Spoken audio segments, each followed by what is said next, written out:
The Hills Remember. Hazard County, Kentucky, 1899. The morning mist clung to the hollows like a living thing, threading through the bare branches of oak and hickory that climbed the steep mountainsides. Isaiah Combs stood on the porch of his cabin, one hand resting on the rough-hewn post his grandfather had set 40 years prior, and watched the sun struggle to burn through the gray. Below him, the Kentucky River wound its way through the valley, swollen with November rain, carrying the last of the autumn leaves toward destinations unknown. He was a lean man, weathered by 38 years in these mountains, with hands that bore the permanent stain of coal dust no amount of scrubbing could remove. The mine, that dark mouth in the hillside 2 miles up the creek, had claimed him at 14, just as it had claimed his father before him. But lately, Isaiah had been thinking about other things besides coal. He'd been thinking about the new century that was coming just over a year away, and wondering what it might bring to these ancient hills. "Papa, Mama says breakfast is ready," came a small voice behind him. His daughter Martha, just turned 7, peered through the doorway, her dark hair still tangled from sleep. "Tell her I'll be right in, sugar," Isaiah said, though he lingered a moment longer, watching the smoke rise from chimneys scattered across the hillsides. Each column marked a family, the Bakers, the Stronkses, the Napiers, all connected by blood and obligation in ways that went back generations, to before Kentucky was even a state, when these mountains were still the edge of the known world. Inside, the cabin was warm with the smell of cornbread and bacon.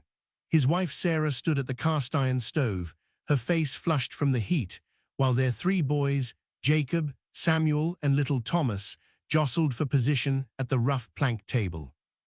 This was Isaiah's kingdom, modest though it was: 3 rooms, a loft where the children slept, and a stone chimney that drew well on all but the windiest days. "Heard tell there's a company man coming through," Sarah said as she set the food on the table. "From up north somewhere, Pittsburgh maybe, or Cleveland, wanting to buy up mineral rights." Isaiah grunted, tearing into a piece of cornbread. The mineral rights, it seemed everyone was talking about them these days. Men from the coal companies had been coming through with increasing frequency, spreading money around like seeds, promising prosperity to families who'd never seen more than a few dollars at a time. They spoke of progress, of railroads and industry, of joining the modern age. "What do you think?" Sarah asked, sitting down beside him. Her eyes, green as spring leaves, searched his face with that familiar intensity. After 15 years of marriage, she could read his thoughts better than he could sometimes. "I think a man ought to be careful about selling something he don't fully understand," Isaiah said slowly. "My granddaddy won these mineral rights in a card game back in '42 from old Judge Callahan, who never set foot on this land except to hunt. But they're ours now, legal and proper." "The Bakers signed," Sarah said, "got $200 for their whole parcel. Curtis Baker says they're gonna buy a new plow and put the rest aside for their girls' dowries." "The Bakers' land is played out anyway," Isaiah replied. "Farmed too hard for too many years, but we got good timber on our upper acres and God knows what else beneath. I ain't in no hurry to let some company man tell me what it's worth." After breakfast, Isaiah set out for the mine with Jacob, who at 16 was now working alongside the men. They walked the narrow trail that generations of feet had worn into the mountainside, passing wild grapevines thick as a man's arm and stands of rhododendron that would blaze with pink flowers come spring. The forest was largely quiet this time of year, with most birds having fled south and the bears already deep in their winter sleep. The mine entrance was a black rectangle cut into the gray limestone, shored up with timber beams that groaned under the weight of the mountain.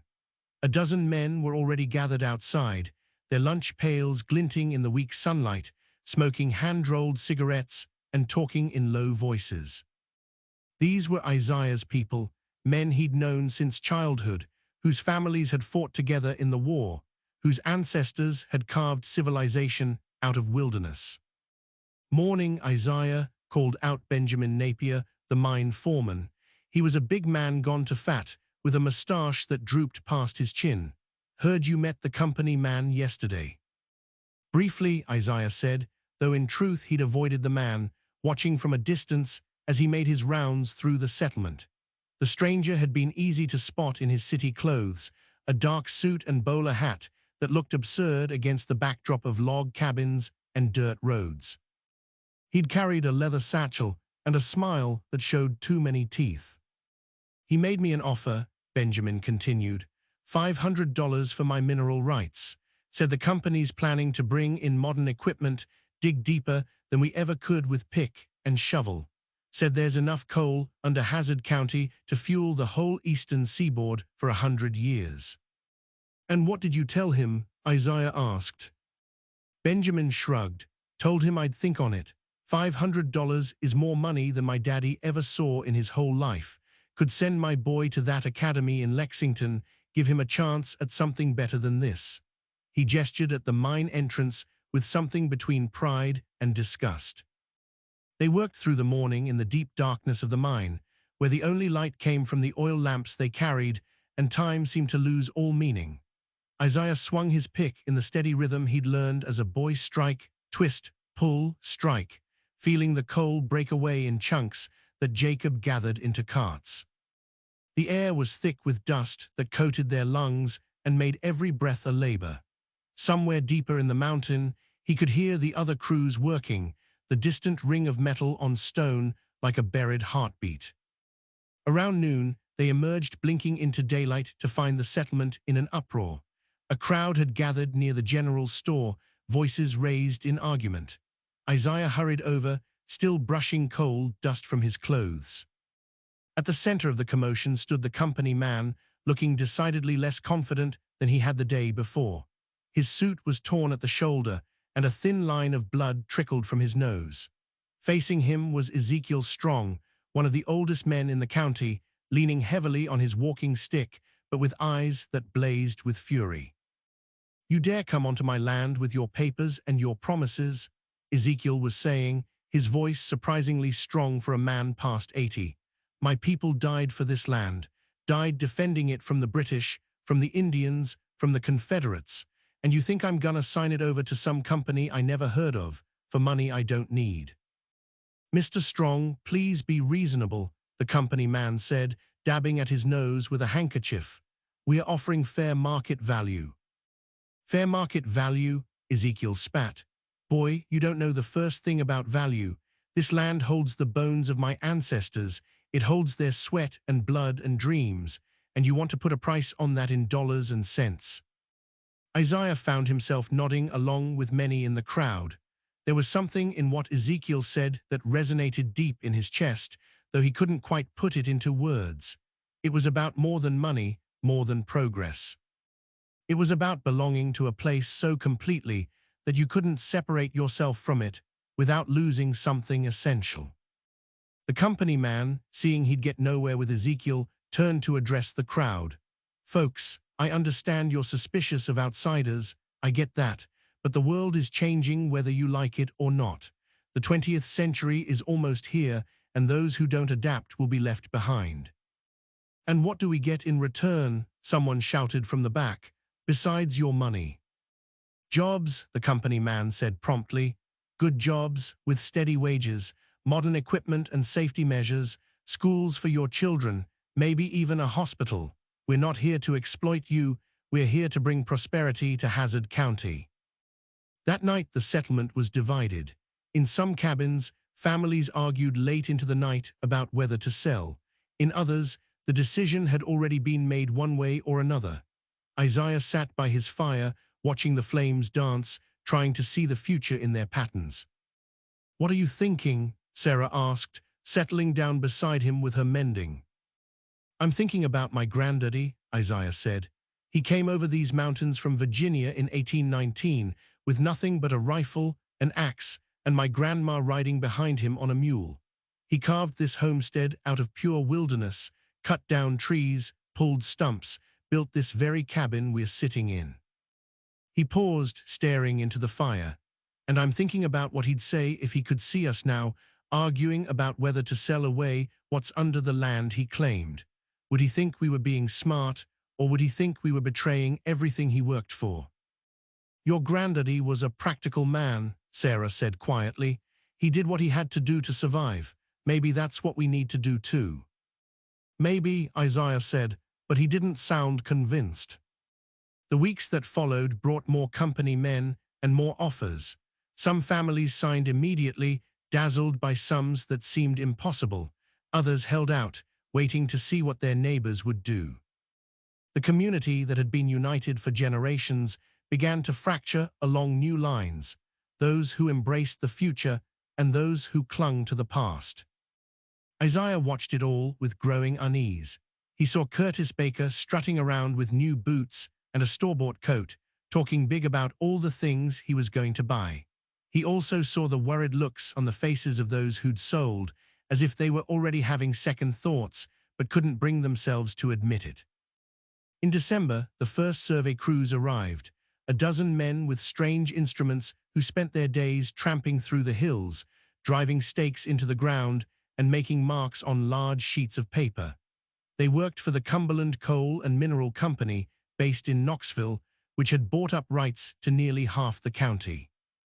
With them came the first hints of what was to come, rumors of a narrow-gauge railroad that would snake up the valley, of company housing that would be built to house workers, of steam shovels that could dig more coal in an hour than a man could in a week. One cold morning in January of 1900, Isaiah woke to find snow falling thick and silent on the world. He dressed quietly, trying not to wake Sarah, and stepped out onto the porch. The snow had transformed the landscape into something pristine and unmarked, covering the scars where the survey crews had been working, hiding the mine entrance, making everything look as it must have looked 100 years before, when his ancestors first laid eyes on these hills. He heard footsteps crunching through the snow and turned to see Benjamin Napier approaching, looking haggard and years older than he had just months before. "I made a mistake," Benjamin said without preamble. "I sold my rights for $500, and you know what the company just did? They brought in a drilling rig, took samples from my land, and found a coal seam that's 12 feet thick and runs for near a mile. They're saying it's worth maybe $50,000, maybe more." Isaiah felt his stomach tighten. "Did you talk to a lawyer?" "What lawyer?" Benjamin laughed bitterly. "The contract I signed was ironclad. Their lawyer made sure of that. I got no recourse, no way to undo what's done. $500, Isaiah. I sold $50,000 worth of coal for $500 because I was too ignorant to know what I had and too eager to get my hands on ready money." "What are you going to do?" "What can I do? The company's already started clearing my upper 40 to build their equipment yard. They're paying me wages to work on land that used to be mine, digging coal that should have been my family's fortune." He shook his head. "Don't make my mistake, Isaiah. Whatever they offer you, don't sell." After Benjamin left, Isaiah stood in the falling snow for a long time, thinking. He thought about his children and their children and all the generations yet to come. He thought about what it meant to be a steward of the land rather than just its owner. And he thought about the future that was rushing toward them like a flood, unstoppable and transforming. That evening, when the company man made his final rounds, offering one last chance to sell before the new century truly began, Isaiah Combs was ready with his answer. "I appreciate your offer," he said, standing in his doorway with his family gathered behind him. "But my mineral rights ain't for sale. Not for $500, not for $5,000. My granddaddy won this land, my daddy worked it, and I aim to pass it on to my children the same way it came to me, whole and unencumbered." The company man's smile never wavered. "That's your right, Mr. Combs, but I should warn you, the world is changing. Those who refuse to change with it often find themselves left behind." "Maybe so," Isaiah said, "but at least I'll be left behind on my own land, not on land I sold away for a fraction of what it's worth." As the 20th century dawned, Hazard County found itself caught between two worlds. In the hollows and on the ridgetops, some families like the Combs held fast to their land and their old ways, farming and mining as their ancestors had done, suspicious of progress and its promises. In the valley bottoms, the coal companies built their operations, bringing jobs and money, but also changing everything they touched. The narrow-gauge railroad came, just as promised, its tracks following the river and its whistle echoing through the hills at dawn and dusk. Company towns sprang up overnight, rows of identical houses painted company colors, with company stores where workers spent their company scrip. The steam shovels arrived, massive iron beasts that tore into the earth with mechanical hunger, extracting coal at a rate that made the old pick-and-shovel methods seem quaint and inefficient. Isaiah watched it all from his porch, that same place where he'd stood on that misty morning nearly 2 years before. His children were growing. Martha now helped her mother with the younger ones, while Jacob had become a man in all but name, his shoulders broad from mine work. Sometimes Isaiah wondered if he'd made the right choice in refusing to sell. The money would have been useful, God knew. They could have had store-bought clothes instead of homespun, meat on the table every day instead of just Sundays, maybe even that phonograph he'd seen advertised in the Sears catalog. But then he'd walk his land, from the creek bottom to the ridge atop, and he'd feel something that no amount of money could buy, the certainty of ownership, the knowledge that this place was his in a way that transcended legal documents and mineral rights. His granddaddy's bones rested in the family cemetery up on the hill, alongside his daddy's and his infant brothers. His own children had been born in this cabin, just as he had been. The land held their history, and they held the land. One spring morning in 1901, Isaiah was working in his tobacco patch when he noticed something odd about the creek that ran past his property. The water, usually clear enough to see the stones on the bottom, had taken on a strange gray color. He walked down to investigate and found that upstream, where the company had been working, something dark was seeping into the water. He followed the creek up toward its source, picking his way through the greening forest, until he came to a place where the company had dumped slag from their processing operation directly into the streambed.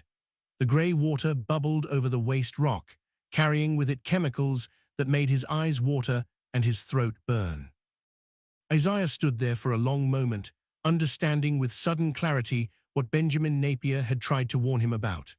The company didn't just own the coal now, they owned the power to transform the land itself, to poison the water and blacken the sky and tear down mountains if it suited their purposes. And those who'd sold their rights had given up any say in the matter. He thought about his granddaddy again, that hard man who'd scratched out a living in an unforgiving land, who'd fought bears and panthers and hostile weather to make a home here. What would he think of these mountains now, with their wounded flanks and fouled streams?